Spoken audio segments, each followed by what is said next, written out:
So in talking about William James, I felt we didn't get really into the background about William James. Obviously we know that psychology has a background or is rooted in philosophy and physiology, and that has always been this debate over nature versus nurture and the idea of dualism, which is that the mind and body are two separate entities that interact to form human experience.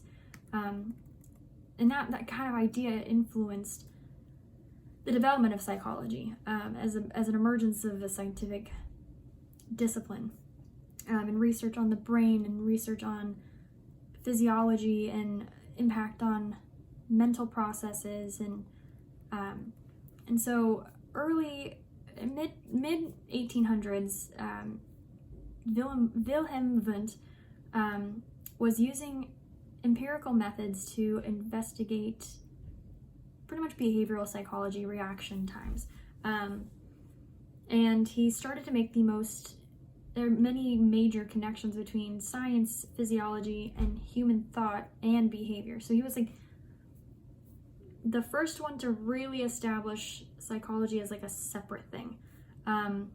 He opened his first psychology lab. He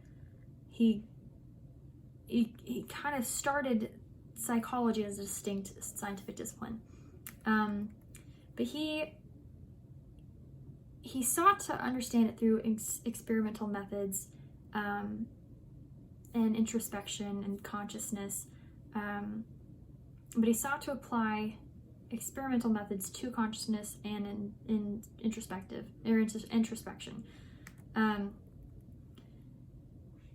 so that influence and that discovery kind of led to more psychologists after him to develop structuralism, which is a major school of thought that human consciousness could be broken down into smaller parts so that you could take this holistic view and like separate it into tiny little aspects, into like responses and reactions and sensation and many versions of the whole thing. The hard part with this was that structuralism was subjective, limited, and mostly unreliable. And so it kind of led to the development of functionalism, which was William James. William James, like I said, he was popular in the mid to late 1800s, and he was very subjective in nature and did not really like experimental psychology at all. But functionalism was about how behavior works to help people live in their environment. So how people adapt to different environments to help themselves be more successful in their specific location or their specific environment.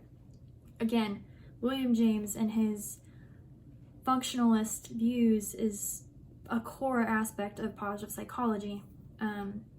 However, the reason why this didn't really take off was because functionalism kind of faded as psychoanalysts came into the picture. Functionalism would later go on to affect, obviously we learned about behavioralism and humanistic psychology, and it would later impact them, but the emergence of psychoanalysts kind of put a damper on functionalism. And so it kind of created a culture where positive psychology didn't have an avenue. So the culture that everyone was living in didn't give it a chance at the time. So there was no way that positive psychology could have really taken off, considering the events that unfolded. And William James kind of got laughed at for some of his views, and it just didn't really, it was wrong place, wrong time. It was great information, just kind of wrong place, wrong time. And so then Sigmund Freud, and then that's really the first wave of psychology. William James he was the first of the new psychologists, of new psychology, but the real big first wave is more into psychoanalysts, which again viewed things of suffering from mental disorders and reducing the amount of misery and pain that one feels, unburdening the unconscious mind. So it took a big switch. Instead of throwing it into functionalism and going towards a positive psychology approach, it died, and we went to more of a what's wrong with people approach.